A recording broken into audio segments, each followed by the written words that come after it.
Welcome to the Total Soccer Show. My name is Daryl Grove, and I'm joined by the man who coined the term Chilean cyberpunks.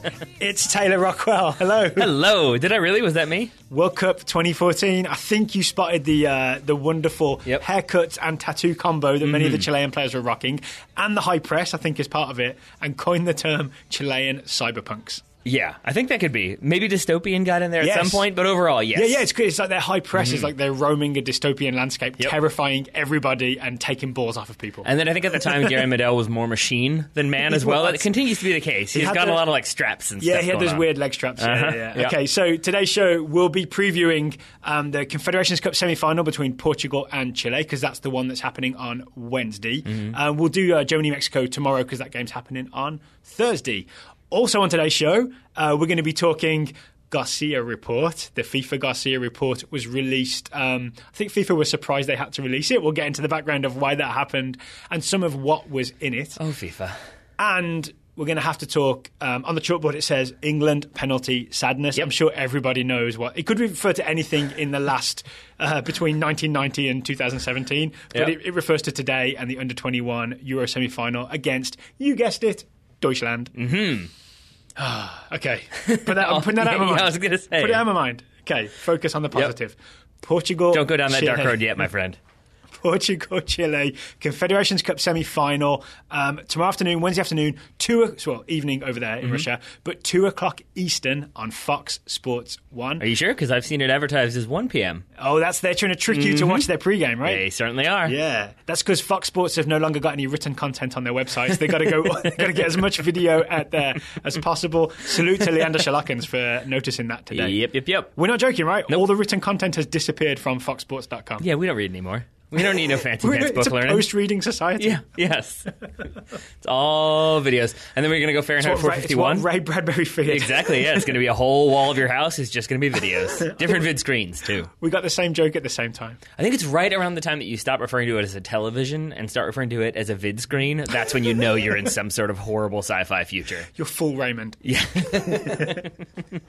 All right, speaking of horrible sci-fi future, Portugal versus the Chilean cyberpunks. Okay. There you go. I think you loosely connected it at the end, but sure. It's my job as host to get that done. Sure. Okay, so we're going to make this the best preview you can hear or read, because every other preview I read in prep for this was Alexis Sanchez, Ronaldo, done. It's Cristiano Ronaldo versus Alexis Sanchez. One, I won't name and shame, mostly because I can't remember the writer's name, but one literally said, Cristiano Ronaldo will be the difference, but Alexis Sanchez may have more than Portugal can handle, or may swing the game against Portugal. So they're both going to win. I think we've done this before where we mad-libbed some transfer rumors. I think you could do the same thing with some previews where it's always going to be like well-organized defense, ball in the back of the net. There's like little things you can like get here and there that are sort of like, oh, I see, you're just kind of generalizing this one. We'll be looking to their star man. Yes, yeah. He will be looking to continue a streak. There it is. Yep. We'll stop dissing the competition, which is the rest of the world, and focus on what we do best, which is very specific predictions. We've got one each for each team in this semi-final, and I'm going to turn it over to you, Taylor. What's your very specific prediction for Portugal, since they're listed first? Sure. On my piece of paper, which is unofficial. Do we want to talk about this game at all in general? Oh, yeah, if you want to do general, go for it. It's basically, like, I think it informs the predictions I made. Yeah. Is that I think I tend to look at what I think is going to happen for whatever reason, and then I try to make my prediction accordingly. Okay. And in this game, I do sort of feel like Portugal have the advantage, because looking at this team, I think in years past, it's been sort of big names and then filler, is I guess how I would categorize Portugal. At least to me, a person who doesn't follow the Portuguese league or the Portuguese national team outside of major tournaments. So it would be like Ronaldo, João Moutinho, Nani, and Pepe, and then maybe some other guys, William Carvalho, he's still in there. And it just feels like this year is a little more full. Maybe that's because of kind of the diversity of the talent. Is that because Portugal won Euro 2016, so a lot of players that you maybe weren't as familiar with got more famous? Yes, that's a big part of it. Like, but I think we it's also weren't paying attention to Rafael Guerreiro in the build-up to Euro 2016, but after watching him play, we're like, and then he's at Dortmund, and we're like, and he's even featured in some people's previews for this game, even though he's broken his leg. Yes, he has. But it's also like Bernardo Silva having the run he had with Monaco. Like, he might Is he be at Man City now or not? I think he is, question mark? Yes, he is. Bernardo Silva is definitely at Man City. Okay. So he's one who, like, maybe I wouldn't have noticed before if Monaco hadn't made that run. Same thing maybe goes for Andre Silva, not so much the run as the move he's made going to AC Milan. Don't be treading all over Andre Silva, because I've got a lot of notes about him here. Yeah, I won't. But all that is to say that this Portugal team, at least to me, at least on my piece of paper, seems a little bit stronger. So I do feel like Portugal had the advantage. Than Chile or than previous Portugal teams? Than previous Portugal teams, and I think than Chile. But then you look at the Chile team, and they are, I forget who it is that's the hardest working man in show business, but Chile are the hardest working... TJ Miller. According to a recent interview, it's TJ Miller. But I think also like maybe James Brown was at one point. Maybe there's some other ones. You're right, yes. But it feels like Chile are the hardest working team in international soccer, because you mentioned that 2014 World Cup. Since then, 2015 Copa America, 2016 Copa America Centenario, 2017 Confederations Cup, and it's roughly the same team. My notes say this is the European champs versus the definitive South American champs, because they won 2015 Copa America and 2016 Copa America Centenario. Yep. Mm-hmm. I mean, so there you have it. So it is, and then you go back to that Copa America Centenario where Chile didn't always look so strong in the group stage. Then they go into the knockout round and trounce Mexico, and from there, that's all she wrote. I did not expect that from them. I think I kind of dissed them in my preview. I was like, this isn't Sampaoli's Chile anymore. Pizzi's Chile is sort of not as effective. They rely a bit more on like long balls to big strikers. None of that happened. And I'm not. I don't want to misuse literally here, but it was roughly, literally the same thing I'm saying now. It was like 2014 World Cup, 2015 Copa America. You know, club seasons in between. These are some tired legs. Maybe they're just a little bit burnt out. Maybe they need a year to kind of rejuvenate and figure things out, and then they win Copa America Centenario. Yeah. So I don't want to make that same mistake this time, but maybe it is that Portugal are like, you know, the European champions, and there's a few new names in there that I wouldn't have otherwise known, and Chile are kind of like, oh, it's the Chile team I know and love, but it's kind of the same Chile team that I know and love. Okay, so before we get to specific predictions, I actually like doing this a bit more general to begin with. I would say that people have been talking down Chile so far, saying they've been a little bit underwhelming, but they've done everything they needed to do. This right? is the like thing. Maybe they're a little like they left it late against Cameroon, but they scored 2 goals in the last 10 minutes, right? They went ahead early with against Alexis Germany. Sanchez, right? I think Cameroon? he came in late, but he was, maybe not at all. But he didn't start the game, I know that. Against Germany, they pressed Germany, scored after 6 minutes. Germany equalised. I think I said to you earlier, Germany equalised because they broke Chile's press. But when you rewatch that goal, you noted that they got lucky. They got lucky. Yeah, I think like Germany tried to pass it out of the back, and Chile intercepted, but it kind of came off that interception, went back to the German player. What's the word for not a full interception? I guess just blocked, basically, or like got a foot to it, but then it went back to Germany. I think that happened twice, and then they were able to get out of it. So they lucked their way out of the press. Yeah. So I mean, so that's what I'm saying is I'm totally with you that like, and then they needed to not lose to Australia in the final game to guarantee progress. Australia scored first. Chile got an equaliser. So they've done everything that was necessary at every point. You get to a semi-final. What's necessary is to get to the final. I wouldn't put it past Chile to just find a way to get to the final. See, and I'm right there with you, and that's why at first I was sort of like, maybe this is going to be a Chile team that limp into the knockout round. This is where they finally make their exit. But I could absolutely see them getting a goal, getting 2 goals, being a big problem for Portugal. Similarly speaking, I could see Portugal causing big problems for Chile. Okay. So my predictions, to go all the way back to them, then my predictions kind of point to what I think might happen, which is that I think it will be a fairly open game with a lot of counterattacks and some very exciting individual play. It has to be, right? Because Chile will press. Any game that Chile play in tends to be exciting because either they press and they get the ball off the opposition high up the field, so then you're in an attacking phase, or they press and the other team's good at getting around it and then the other team's on the break. So it's almost guaranteed entertainment in the cyberpunk dystopia. And it's actually a utopia. And I think my predictions respect that idea because I'm saying that both teams are going to score. Okay.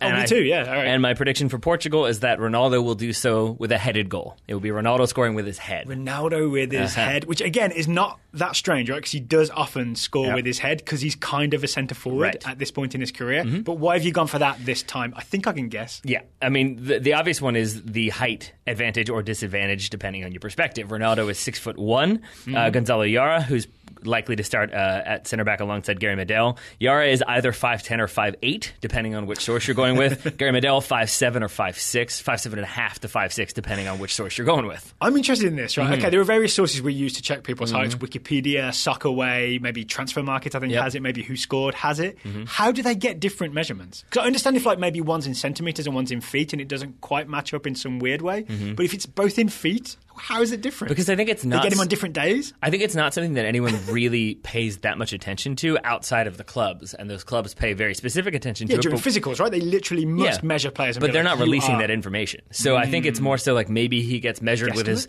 like boots on at times, or maybe sometimes without his shoes on. But I think it's probably also that they're like, when he was 19, this is how tall he was, so that's what we're reporting, even though he grew an inch after that. Or so I think it's always sort of unofficial, and I do also think that clubs maybe tend to like exaggerate a little bit, or maybe national teams do the same thing because they don't want the 5'5" player to be 5'5", they want to be 5'6" or 5'7". You've also just blown my mind a little bit because I've realised that obviously when you're growing up, you get taller. Yep. When you get old, you start shrinking. But I don't think it's not as if like you hit 18 and then your height is constant until you hit 70 and then you start shrinking. There's probably a lot of movement in between. All right. And I will say, people don't realize how short some of these guys are. And until you've like covered a game and seen them in person, you do have those like, whoa, you are 5'8". When did you realise this? I feel like we're off on a tangent here, but come with us, listeners. Gennaro Gattuso. That was the big one. Right. Because you have this idea that he is this just like, like hard tackling, huge presence. He's this big personality. And he is all those things, but that doesn't mean you have to be tall. True. And I think it was AC Milan Chelsea in one of the like International Champions Cup preseason friendlies. I think it was when Onyewu was still at Milan. Wow. I covered that game, and afterwards he walked by, and I just remember being like, whoa, you are not big. And same thing with Leo Messi. Leo Messi I saw once in person from about the distance I am to you, and he is real small but real wide. So he's a square. It's always a surprise. All that to say that I think that height could be a big problem for Chile against Ronaldo, who is known, as you said, to score with his head. And he's like 6'1", right? Okay, and then here's my prediction. Well, and then I was also going to add that he is still, not surprisingly, very much the man for Portugal. Man of the match, I believe, in all 3 of their games so far this tournament. So I think he will be the focal point of this attack. That's just because the people that pick man of the match don't know anyone else. There is that. I think there's also, although that goes against what I said about Portugal earlier, but sure. And then I do also think that there maybe is just an element for Ronaldo of, yes, we won the Euros. Yes, I was there for big parts of it. But, famously, he was on the sidelines, quote-unquote, coaching in the final. Yeah. So I do wonder if there's maybe him really wanting to be the man for this tournament. So it's not so much like, Portugal win when Ronaldo's not on the field. I think he's a competitive guy, and no matter what happens, if he's in a tournament, he's in it to win it. Yep. Right? Yep. That should be his middle name. Cristiano, in it to win it, Ronaldo. All one word. Sure. I think he's got a couple middle names, but why not? So that's my prediction. Ronaldo goal with a head. So my prediction is all about the man who I'm pretty sure is going to be Ronaldo's strike partner. Euro 2016, it was Nani, right? All the way through. We had this weird thing where the 2 wingers, Ronaldo and Nani, now matured with the 2 centre-forwards for Portugal, and it worked for them. Because Portugal haven't had a striker in a good many years, now they have one. His name is Andre Silva. He didn't start the first game. He started, I think, every game since then. He has played for Porto. He just got that big move to Milan. I can't remember how much money, but it was quite a lot, like 20-something... Several million euros. So I started watching some highlights of him today, and he's quite the player. Yep. He is quite the player. So he's kind of got it all. He's also 6'1", so he's winning a bunch of headers. He's got like a clever sort of that ghosting into the box type thing. He can finish, can head the ball, can dribble. Do you see his goal against, I believe, either Russia or New Zealand? Dribbles like 30 yards and scores. That's his lone goal in the Confederations Cup tournament so far. But the other thing he does is flick the ball on. Okay. So Portugal lift the ball forward and he flicks it on with his head or with like a weird outside of the foot flick over the defence or whatever. So my prediction is that Andre Silva will get an assist flicking the ball on to Ronaldo. Okay. In some form. Could be his head, could be his feet. But he will get an assist flicking the ball on. So he'll flick it up in the air, Ronaldo will head it home, we'll both get our points. That could happen. But the basis of that prediction was he's been doing that against other teams. And again, against Chile, there's a good chance he's going to beat those guys in the air. I would also Is there any chance Chile switch it up? Are they just like, whoa, this 5'10", 5'7" situation against these 2 6'1" strikers, it's no good, we've got to change it? I don't think so. No, because I don't see why you would. If you're Chile, you're going to do what's been working. You're not going to be at the last minute. Like, never mind, change it up completely and change the way we play. That's the thing to love about Chile is they never say like, it's not going to work, we give up, let's play 4-4-2 and kick it long. It's also not like Ronaldo is the only tall person they've played against in this tournament. That's true. I'm pretty sure they've found a way to deal with it for most strikers, but I think Ronaldo is, Ronaldo. I'll also say that Ronaldo is Ronaldo in the sense that he's going to be the one to stay further forward, which I think is another reason why your prediction probably makes sense. Because if there is one person maybe dropping in to win the goal kick or the punt or to win the kind of cleared ball, it's probably going to be Andre Silva flicking it onto Ronaldo and not the other way around. And I really wanted to highlight Andre Silva just for people who maybe are not as familiar with this Portugal team. He really is like the new name to watch, I would say, in this tournament that you're not going to be familiar with from before. 11 caps, 8 goals. 11 caps, 8 goals. That is a great international goal-scoring record. And again, I mean, if you look at what Milan have done this window with their transfers, the way they've gone about kind of rebuilding and reestablishing their name, it's signing very good players who maybe aren't as like on that top tier level of fame. They're not signing Ronaldo. Yeah, signing Andre Silva. I mean, they're in for James Rodriguez theoretically, but it's players like Andre Silva that I think will make the big difference long term. It's because James is on the way down. Yeah, maybe. Andre Silva on the way up. Well, let's continue to talk about South American teams, shall we? Since we've mentioned James in Colombia, let's talk Chile. Okay, so Chile. What is your specific prediction for Chile in this game? Well, since we've gone with the big men for Portugal, I went with the big men for Portugal. I'm going to go with the lesser known of Chile's players. It's Arturo Vidal. Which is a joke, but also not. Because as you mentioned, so many of the previews have been about Alexis Sanchez and what he's going to do and how he's the one who can, what was it? Who might be too much for Portugal? It was like, Ronaldo will win the game for Portugal, but Alexis Sanchez might have too much for Portugal. Yeah, and that's all well and good because Alexis Sanchez is a phenomenal player. But I think what I've come to realize over the last year or two is that I love Arturo Vidal. I really, really do. And I think whenever I can, I will make a prediction about him, and that's exactly what I'm going to do in this game. Normally you go yellow card because of his hyper-competitiveness, and you think it'll go against it. I remember a lot of Bayern Munich Champions League games, you've gone Arturo Vidal yellow card. I think I go yellow card or goal, one or the other. And he tends to fulfill that prediction. So what are you going with today? This time I'm going with something different. And I am going to keep the German influence in mind, maybe not some of the Bundesliga, but I'm going to go packing stats here. I'm going to say that Arturo Vidal will have at least 1 +3 unpacking stat. I'm not sure if that's how you would actually identify it or label it, but you get what I'm going for here. Unpacking stat? Isn't that what it is? Or is no, it it's packing stat. Oh, he's unpacked the defense, so it makes sense to that me. Also works. Can you explain a packing stat or what +3 is to maybe listeners who are not familiar? So it's roughly speaking. Yeah, this is our interpretation of an article we've read which interprets the original data. Yes. But I think it's sound. Sure. Yeah. It's essentially that it's maybe misleading to say he had 16 of 17 passes because that doesn't really show you the quality of the pass that might have just been back and forth with the other center back, something like that. That was going to be my example. There you go. So in this situation, the idea would be that you get rewarded for how difficult, I would say, the pass is. So if you're splitting 3 defenders, then you've taken 3 players out of the play. You basically handled 3 people, so it's a +3 pass. It's as simple as that. How many players do you take out of the game with your pass? How many players does your pass go past? And you pack them all in and go past them. And if you want me to even go more specific and say that they'll have a clear-cut chance from this, because that's what I think Arturo Vidal does so well, is that he does pop up and do that defensive work, and he's all action, all energy. He'll take shots from distance, but then every now and then he'll just have 7 people in front of him. He'll take one touch to pull somebody out, and then with the next touch he'll split 4 or 5 people or 3 people or however many and play somebody in behind the defense. Wasn't the Vargas goal that was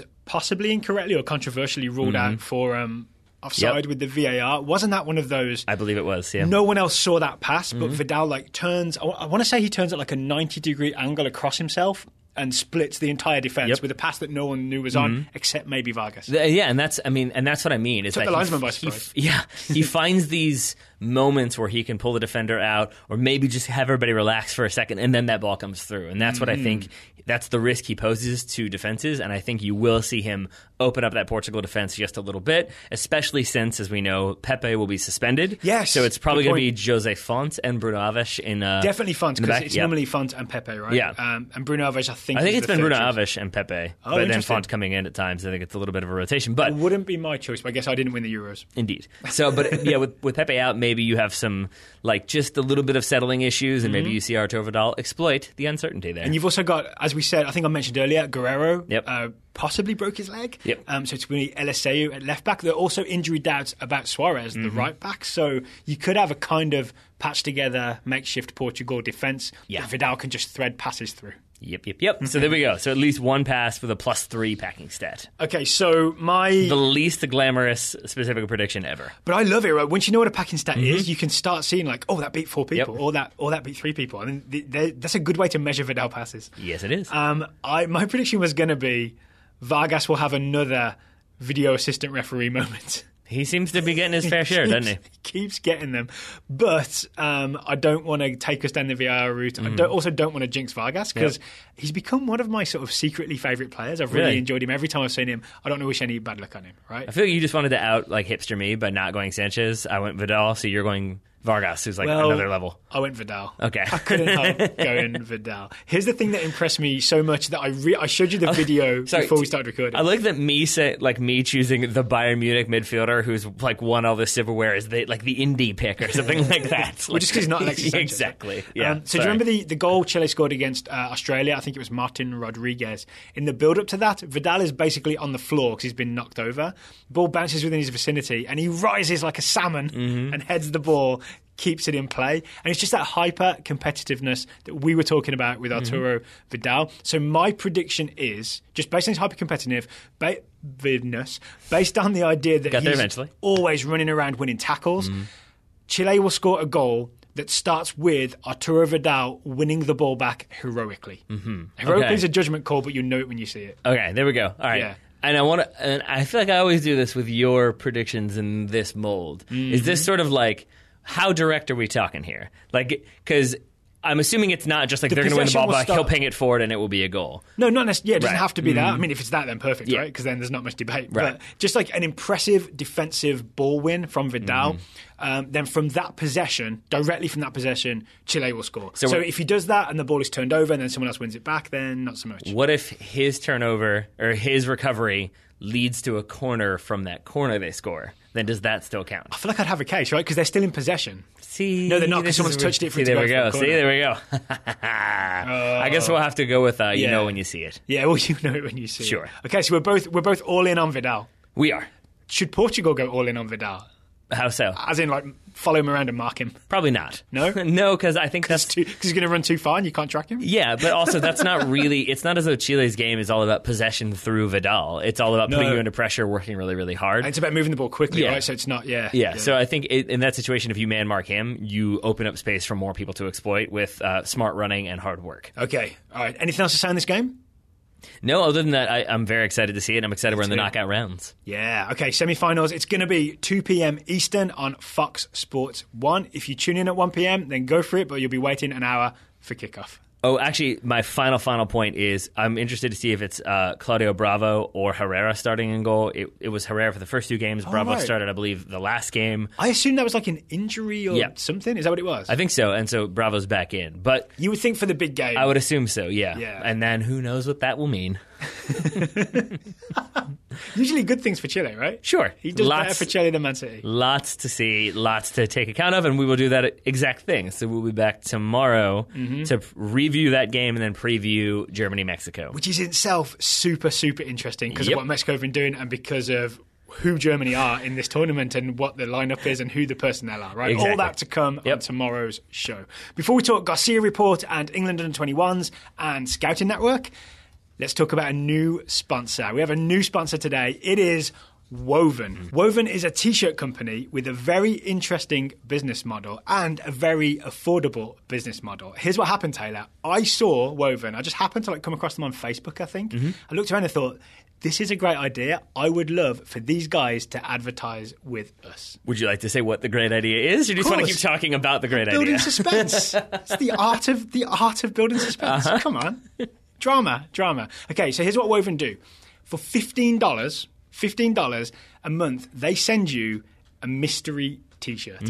You do not know what the design is going to be, except that the design will be designed by a proper freelance graphic designer. They choose a designer they like. They say, design something sort of nice and clean and simple. So it won't be like a big tie-dye Jerry Garcia type thing. Right? I think you can choose graphic or no graphic. Yeah, you can go plain if you want, Yeah, and then that graphic is, as you said, designed by an exciting designer, and it can be like a simple basic, like I think you got your first one, and it was an old school station wagon, I think it was. It was a white T-shirt with like a blue Chevy on it, but in a very simple type print, right? So it's just the outline of a blue Chevy. Yeah, and I think mine, I only looked at it briefly before coming into the studio. I think maybe it was a UFO, like a multicolored rainbow UFO. I forget. It was exciting though, and it fit well, and most importantly of all for me at least, it was comfortable, which is always nice. It's good material, yeah, like ring stitching or something like that makes it extra comfortable, and no tag, which is always nice. Are you a fan of the no tag? So this was part of their marketing. I was like, I'm not too worried about tag or not. So you're the person that doesn't like tag. Oh yeah. No, I'm not a huge fan of tag. So instead they just print a W sort of on the back, right? Yep. And the size, and that's it, right? My other favourite thing is it comes in a bag. On the outside of the bag, underneath your address... that was it. I wish that was your favorite thing. It's like, it comes in a bag. What a novel approach to shipping. Underneath your address, it says... We know where you live. Yep. Which for some reason I find hilarious. I genuinely laughed when I got this in the mail. When you open it up, you get a little sort of bio of the designer who designed your T-shirt. That's pretty awesome. I like that they give you the information about who actually designed the shirt. Yes. And I like that they're working with independent artists. Exactly. So here's what happens then. For $15 a month, you sign up and they send you the T-shirt. You don't know what it is, so it's kind of like you have to embrace the spirit of adventure. The only thing you can guarantee is that it will be beautifully designed, and there's a very good chance you'll like it, right? First one, I had a weird trepidation opening it. Like, what if I don't like this? Then I've got to do an ad and say something about it. Yep. Genuinely love the design. And I think that's what's going to happen every time. Even better, right? $15 a month is cheap, right, for a T-shirt. And they say that it's because they don't have like a whole store. It's a direct-to-consumer model. That's why they can make it $15 a month.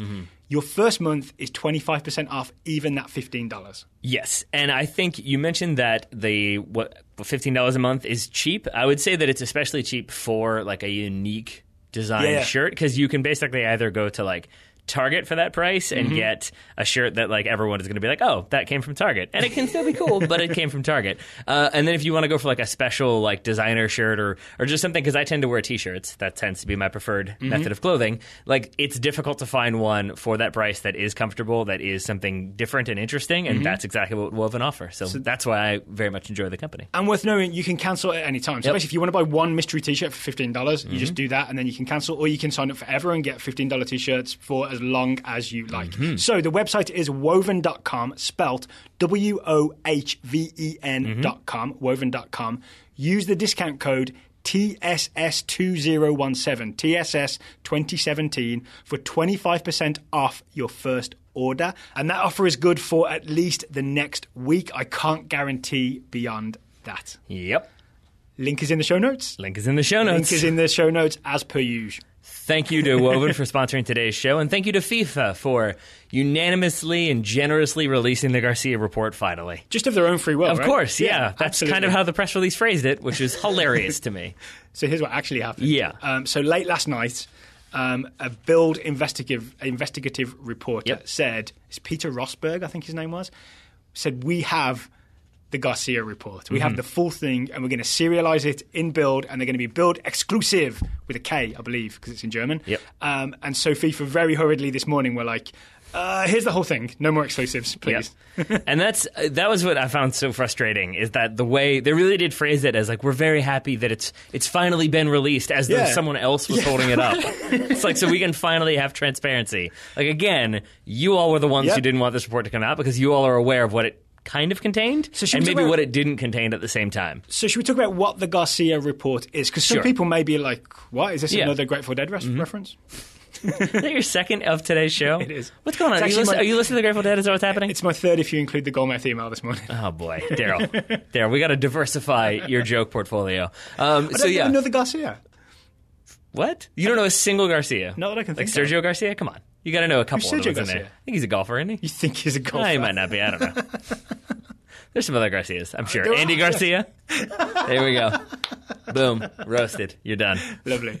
I was born ready. That's Andy Garcia, right? Sure. In Ocean's 12, no? Wow, you had that one? You didn't go Untouchables? Come on, Daryl. Godfather 3? I guess, you should go Ocean's 12 over Godfather 3. Let's get us back on track. What is the Garcia Report? Yeah, so it's essentially it's a former U.S. Attorney General, or one of the Attorneys General, Garcia. It's a U.S. lawyer, basically. Yes. He basically was I don't know if he was like contracted by FIFA, but essentially it was their attempt at transparency in the wake of all of the different corruption issues. Specifically around the 2018 and 2022 World Cup bids that went down in 2010. Yes, and so he investigated the kind of background of those bids to determine if there was any sort of what's it like nefarious activity going on. Corruption is what I believe. Yeah, I believe it was submitted in 2014. Initially, it was stated that it would be released for everyone to see, and instead, I forget who they scapegoated on this one, but he released a 42-page summary. And Garcia said it's erroneous. Yes, as in it just doesn't really represent the scope of the work. I think it was like intentionally misrepresents what I have concluded. And he quit, right? I think he quit before that, and then they released that thing, that summary. But he was not happy with how FIFA treated the investigative stuff that he handed to them. So the Garcia Report, the full one, has been out there, and everybody's kind of been waiting for it because they think this could be the thing that brings down the Russian World Cup and the Qatar World Cup. There'll be something explosive in here that proves that Qatar turned up at the World Cup bid table with a big bag of money and said, give us the World Cup, we'll give you all this money, and then we can strip them of the World Cup. That's not what's in there, is it? No, and I think that's part of the reason why you haven't seen so many, here's the 10 most explosive findings from the Garcia Report. It's been a little bit more run-of-the-mill. I mean, yes, there's definitely corruption in there. There's definitely bribery. Yeah. But maybe not on the... It's indirect, right? Yeah, and definitely not on the level where people would... heads would roll and tournaments would be taken away. Frankly, I don't think any tournament would be taken away at this point, so... Qatar's got a chance because of the political situation. That's Saudi Arabia-led embargo, right? Yeah, I saw somebody on Twitter, like an expert in these matters. Somebody said, "What would it take to be in this report? To get Qatar to lose that World Cup?" And his response is, "It would take someone in the report saying, 'Hey, there's a war in 2022 in Qatar.'" That's the only way. It would basically have to be a direct threat to tourist safety, I think is the conclusion. But that's away from the Garcia Report. Okay. Should we get back to what was actually in it? Yeah, so we've established what's not in it, right? Yeah. Nothing that you can point to and say, oh, this whole thing was a sham, we have to change World Cup hosts. What was in it, as far as I understand, what was in it was a lot of very bad behaviour by people on the FIFA Executive Committee. So rather than the blame going directly to Qatar or Russia's bidding, the people that put the bid together and try and win the bid, it's more like the behaviour of the Executive Committee members. Yes and no. I would say you're correct. That is... Absolutely, I'm correct. Well, that's what's in the report, but I think you have to look at why the report didn't have certain pieces of information. And from what I understand, it's essentially that because this was a FIFA fact-finding mission, a FIFA report, it was him working with FIFA officials and basically using the information he was given. Now, if you look at the members... Oh, you're saying he's not given that much information? No, and if you look at the people who were on the executive committee at the time, it's just a ridiculous, resigned... indicted, arrested, resigned, under investigation, Jack Warner. Yeah, so it's all these people banned. Actually, there's a list. One of the words is banned with Michel Platini. And so if you look at that and think about that in context of this report, you realize that none of these people are ever going to turn in any useful information because why would they basically involve themselves in this investigation? So, for example, what I understand is the story about Jack Warner and the English FA is that Jack Warner, to try and court his bid, the English FA kind of played ball with him and helped a friend of his who was living in England, possibly living in Wolverhampton, I believe, who said he was struggling to find work while he was a student. Could they find him a job? And the English FA found him a job, I think first at Wembley, then at Spurs, then at Aston Villa. They essentially found him some part-time jobs so he didn't have to work at McDonald's. Literally is what he said, because he was having trouble getting enough shifts at McDonald's, right? That's such a weird request from Jack Warner. Yeah, it is, right? Of a man who then asked for $50 million from other people, or allegedly, then it means to be hey, get my buddy a job. It's there's what? No ask too big or too small, right? Yeah, apparently. Yeah. But apparently the English FA were the ones that volunteered this information. So that didn't come from Jack Warner. No. That came from England sort of saying, okay, here's what we did. So in some ways, I'm disappointed that England isn't squeaky clean, because part of the reason I felt they didn't win that bid in 2018, because Russia won it, the European bid, is because they didn't play ball, right? Yeah. But it turns out they did play ball at least a little bit to get their hands dirty, so I'm kind of disappointed that they played ball enough to be kind of corrupt, but not enough to get the job done. Except I would add this, though, that like FIFA is an international organization, and I will say I don't think this is that controversial, but if it is, I apologize, except I don't really. But I think bribery is far more widespread than people really realize. And I don't even mean just sort of like a you scratch my back, I'll scratch yours, like politics style. I just think that a lot of places have, I mean, I've been in them, a lot of places where it sort of is like, man, this checkpoint guy is being very difficult. Oh, he wants money. Got it. Okay, cool. Like, and it takes a minute, and that really is how a lot of situations work. Like, especially really small situations, and especially when bureaucrats are involved. So it's not surprising to me that there is a level of like that Jack Warner thing with England. It also wouldn't be surprising me if that's what England leaked because it's the most kind of adorable, like, we're trying to help a guy find a job. Like, that's really not particularly negative, versus there's also a chance that he was like, hey, give me $10 million. And they were like, okay, we'll give you 8. But we'll give your buddy a job too, and they left out the 8 part of that equation. Yeah. Did you see the wording of the Jack Warner request? I think that says a lot about how this type of corruption with Jack Warner in England worked. Is that he never said like in exchange for my vote in the 2018 World Cup. Yep. He's just like, hey, my friend is in England and he's having trouble getting a job, and I would be very appreciative if you would see your way clear to help him out. Yeah, you know what I'm saying? So it's always this like you can't directly tie that because he never said, I will vote for you in the World Cup bidding process if you give this guy a job. Yeah. Right? And this is weirdly how a lot of this level corruption works, is there's no direct tie, no direct evidence that you can be like, oh, we've got you, this will definitely stand up in court. Like, get ready, Jack Warner, you're going to jail. Yeah, I mean, and like, I'm going to go like reference to get to like support your argument. But like, if you've ever watched like a mafia movie or TV show, you know that they don't say, hey, go kill Tony. They say like, do you take care of that guy? You're gonna do you're gonna talk to that dude about the thing? Like, they don't say dude. But then like, I've even listened to Crime Town podcast is one I love. It's the entire first season is about like organized crime and corruption in Providence, Rhode Island, and they have recordings of people and it's, you have no idea what they're talking about until you get the context of like, oh, this was in reference to that. And like, you can do coded language really easily where you can kind of understand what's being said without them just saying like, money please. So I think like, and especially, so I murder the guy and you give me money, right? Okay, let's do that. And you're wearing a wire. I'm out of here. But I think like, and that's where people like Jack Warner are very good at speaking the language of just between like openly saying, give me money, but still like not saying enough one way or the other. And I think that's why Jack Warner was around for so long, amongst other things. The other one I read this morning, this is a report that came out this morning. I'm not sure if it was in the Garcia Report or if this is like a parallel thing where there was a former Brazilian FIFA executive member, I think Teixeira is his name.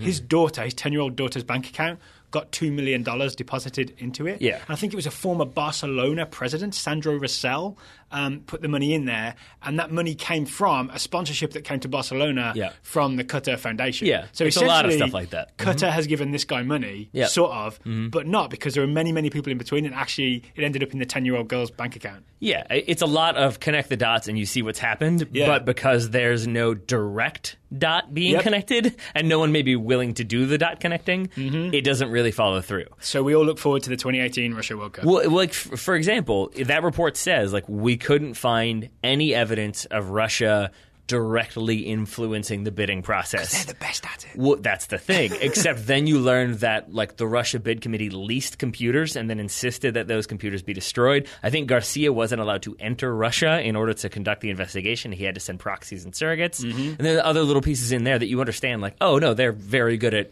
like denying access to data at best and destroying data at worst. Well, that's what I'm saying when they're the best at it, right? If you destroyed your own computers, that looks terrible, right? That looks like you destroyed your own evidence. But if you lease computers and then the company you leased it from afterwards destroys it, you've just been like, oh, we leased them and then they destroyed it. Yeah. Like, we don't even own those computers. Yeah, exactly. So, I mean, I think as if the Russian World Cup bid couldn't afford to buy some computers of their own. Yeah, right. So I think at the end of the day, like, there probably never was going to be the smoking gun, here is evidence where this guy paid this guy. The smoking bag of money. Yeah, but, I mean, it basically confirms what we already knew, but I think part of it is that it would take a global conflict for, I think, one of these to be taken away. Okay, so again, we all look forward to the 2018 and possibly 2022 World Cups. And my final point on this one is just, like, from a social standpoint, like, if they didn't take it away when literally thousands of people are dying building stadiums and rights are being taken away in both countries, and people are being like basically forced into labor and not allowed to return home, then of course they're not going to take it away when there's like a couple $1 million was given to make sure somebody voted the way they wanted to. And if there was, it would almost be kind of depressing. So I just think like it kind of, the writing was already on the wall, as sad as that writing is. All right, so you've brought me down, which at least means in comparison, England losing on penalties to Germany again doesn't seem so bad. By comparison. Sure. And since we're transitioning into that game, I'm going to start with an early scouting report, which came from Chris Bernhardt, scouting Tammy Abraham. Oh, he started it for England in this game. Yeah. He did, and it's a very optimistic scouting report, and you'll see why in a moment. Tammy Abraham just scored in England's U21 match against Germany. I've been delaying my scouting report, says Chris, to wait until Tammy's move to his new club is official. At this point, it looks like it will be Swansea, so we might have a chance to see Tammy play the Richmond Kickers in July. Okay, now let's just hope this thing doesn't go to penalties. So I'm guessing he wrote this mid-game. And unfortunately for England and Chris and Tammy, it did go to penalties. Finished 2-2, went to penalties. Tammy missed Germany ended up winning with Tammy missing a penalty. Tammy didn't miss the final one. He did not. It was Nathan Redmond of Southampton fame.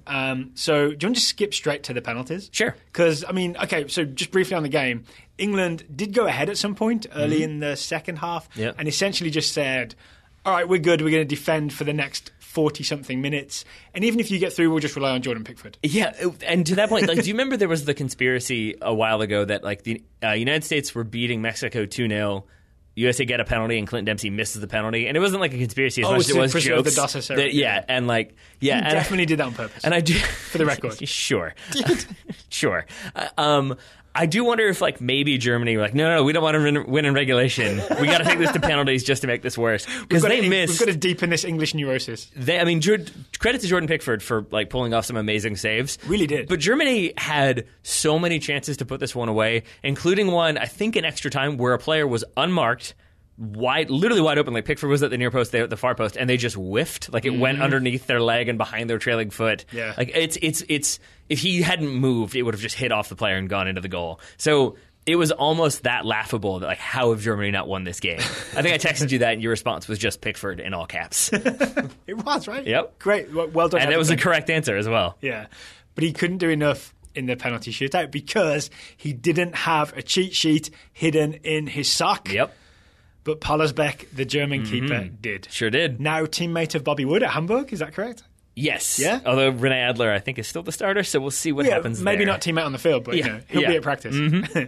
So as I said, the German keeper, Pollersbeck, definitely had a little cheat sheet hidden in his sock, just like Jens Lehmann in 2006 against Argentina. And I'm taking this as evidence that just Germany, the reason they win penalty kicks is not because penalty kicks are a lottery and they just happen to be luckier. It's because they prepare much, much better for the shootouts. Here's like exhibit A and B. Yeah, and with that in mind, I'll say, like, it's not just preparation in the sense of, Daryl's stepping up, Daryl puts 80% of his penalties to the right. I think it's much more nuanced and less, like, specifically helpful. I think it's a lot more like, if Daryl, like, looks to the right the entire time, he's going to go left. Or, like, 60% of the time, if Daryl stops, then he's going to try to, like, Panenka out or something. And I think that's what he's checking, because if you look at it, I think Pollersbeck, is that what it was? No, Pollersbeck. Pollersbeck, excuse me, went the right way 4 of the 5 times. But I don't think that's, like, definitely just dive to your left and you'll save this. I think it's more about percentages and what he's likely to do. And then it's kind of backing that or maybe thinking you're playing a little bit ahead games. And I think either way it points to Germany being prepared for this game. But the Jordan Pickford approach sometimes also works, which is just to rely on your sort of guesswork and reflexes. And cursing. And if you don't quite save it, then just scream swear words straight up at the Polish sky. Yep. I mean, which he did twice. And for some reason, the director of this game did not catch that. No, I think the director of this game was like, close upon the swear words. Well, I mean, but usually it's like cut away. It's more like get his reaction, right? And every time they get his reaction, it's him swearing in slow motion. Yeah, which maybe speaks to his vocabulary. Let's get him a thesaurus, shall we? And then I think you noted that Redmond, when he stepped up for this sort of the fifth kick, which is the one it was saved, right? So therefore, England lose, Germany celebrate.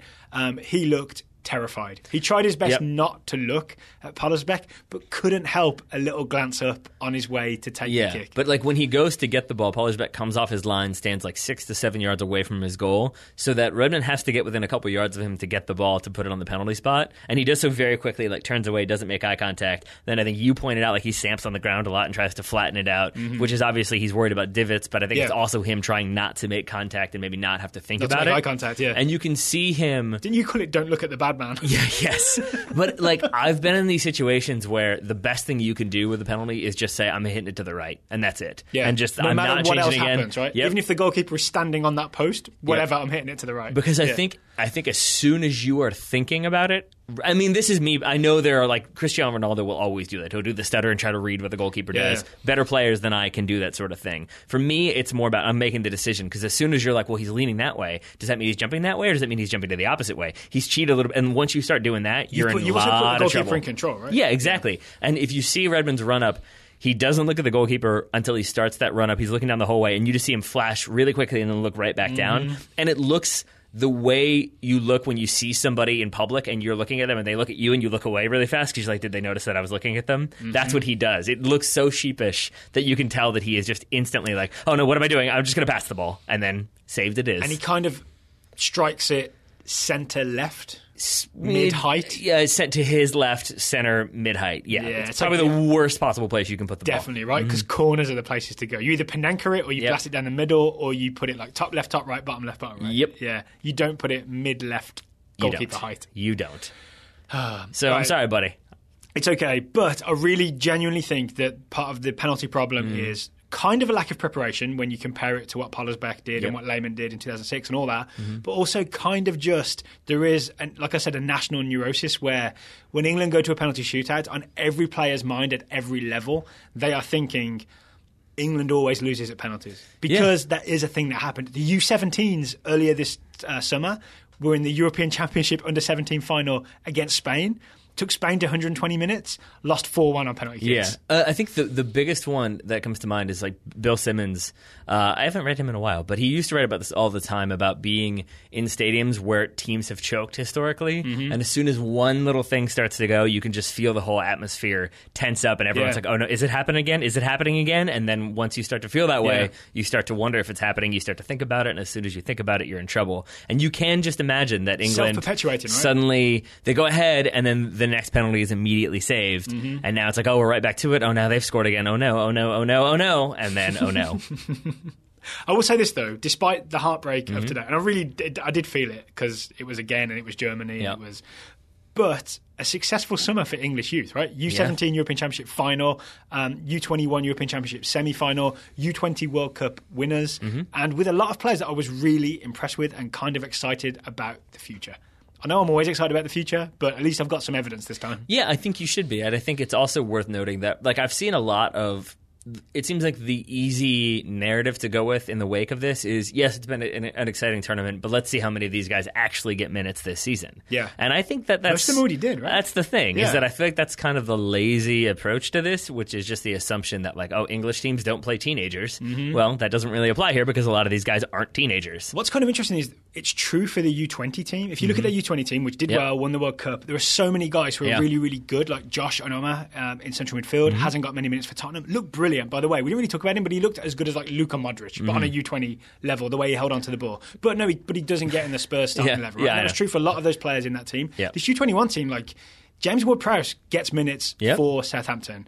Will Hughes got loads of minutes for Derby County, just got transferred to Watford.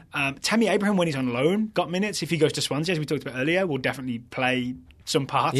Right? No, but a lot of players who are genuinely... Jordan Pickford just went for 25...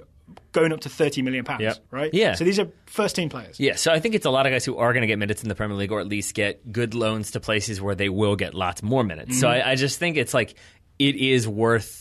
It's easy in these moments to think like, oh, they're not going to get many minutes in the Premier League and you lost on penalties again. But I think it's the better way to see this is like I think they went as far as they've gone in the last like maybe 4 or 5 of these tournaments. Or, I could be wrong, but I think it's been a while since they made it to the semifinals. And then it's just also that these guys are getting minutes that they do look good. They made the final in 2009 and lost to that Germany team. That ended up being that Germany team, like Thomas Müller. Fabian Johnson was on that Germany team, by the way. That's funny. Yeah. Not no more.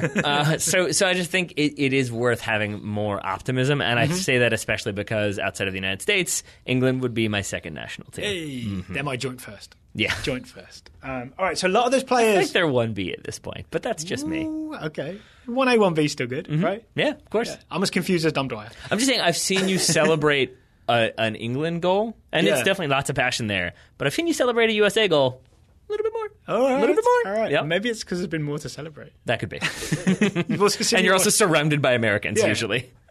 Like if England had gone far in Euro 2016, you would have seen me get excited. But instead, we obviously came up against the mighty Iceland. Yeah, that's right.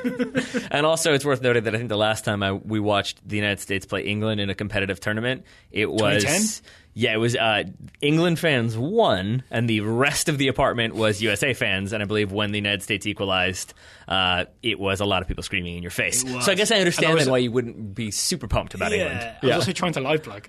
Remember, I was Were you really? World Cup blog at the time. I was trying to live blog that game. That must have been fun for you. Yeah. All I really remember from that one is Clint Dempsey's ridiculous goal, and my wife had an eagle staff that she kept with her the entire tournament. After eagle staff? It was like we had bought an American flag, and with it, like when you mount the flag, there was like a golden eagle on the end. Yeah. And we hadn't. I think she was like wearing a Roman legion. Yeah, kind of. And she was wearing the flag as a cape, so then she just had the flagpole as her staff. And then when she went and got it, the United States equalized, so then nobody would let her put the eagle staff down for the rest of the game. Right. And then throughout the tournament, like we were driving to New York when the USA-Slovenia game happened, and we got like 4 texts from people being like, do you have the staff with you? It's very important. All I'll say about that game is Rob Green has helped Clint Dempsey get closer to that record goal scoring. He's an American hero. He certainly is. Both of them are. So a lot of those players in that under-21 game were in the Total Soccer Show Scouting Network. There we go. Serge Gnabry was out there for Germany and so on. So we got more players to talk about from the TSS Scouting Network. We sure do. None of them in that game, but still exciting reports. We touched on Tammy earlier. Mm-hmm. Yeah. Why don't you take us to the first report, Mr. Grove? Okay. I just realised I want to call Tammy Abraham Tammy 3.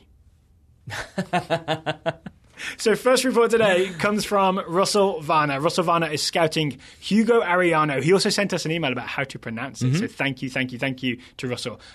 Hugo is a 19-year-old American defender for the LA Galaxy. Russell says Ariano didn't play in the Galaxy's 2-1 loss to Sporting KC on Saturday, but Kurt Analfo did say that he was impressed by Hugo's debut and noted that there weren't any signs of nerves in the youngster's game. Up next, we've got a report from Michael Curry scouting Haji Wright, the 19-year-old American striker for FC Schalke. Schalke America! Says Michael, Haji is back home in LA for the summer, working with performance coach Nicky Hollander to help build up his strength. Wasn't that the thing that they said he needed to work on? I believe it was his U19 coach at Schalke said he's like a very good player, and in terms of the things he needs to develop, I believe one was his ability to like let stuff go and not worry about it, which maybe is part As in like missed chances? Yeah, I think and that's part of maybe a performance coach. It helps you build up your mental game. Yeah. But then also he said he needed to build his strength, that he was a little bit too lean, so I think maybe you're getting a double dose of that here. So the obvious way to do that is to find some quicksand and have him work on his strength by getting himself out of quicksand every time. Yes, but also like letting go if maybe you can't save your friends. Okay, final scouting report of the day. It comes from our double scouts, Beth Jolly and Alex Barone, who are scouting Kylian Mbappe, the 18-year-old French striker for Monaco, who we assigned just on a whim. Like, this kid looks kind of good. You might hear about him.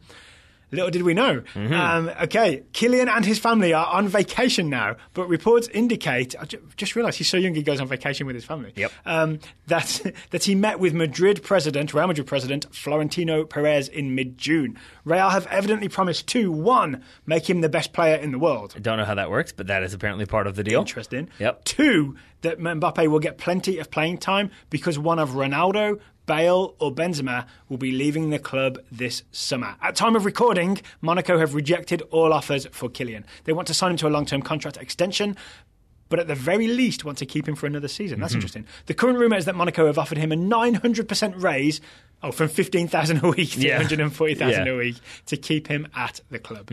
What? Wait, he's on 14,000 a week? Yeah, you start low at 15, but yeah, you start low, I guess. It's not like Monaco have money. They can't afford these things.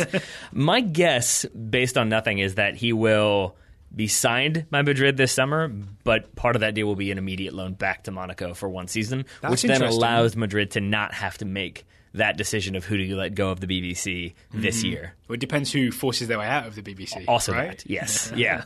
And it's interesting because the rumors, even with Ronaldo saying, like, I don't want to be in Spain anymore, and Benzema being Benzema, the rumors are still, it's going to be Gareth Bale who gets the axe. Why? I don't know. Because people don't like Gareth Bale in Spain, apparently. I don't know. I don't know why these things because he's not Ronaldo. Pretty much. Okay, we're coming towards the end. How much time on the clock, Tyler? 53 minutes. All right, so we're under an hour today, unless I take a long time. Wouldn't put it past you. Outro. If you'd like to join the Total Soccer Show Scout Network, it is totalsoccershow.com/subscribe. Until tomorrow, when we'll be reviewing Portugal, Chile, and previewing Germany, Mexico. Taylor Rockwell, thank you for taking the time to talk to me today. Right, I got you, buddy. Listeners, thank you for listening, and we'll talk to you again tomorrow.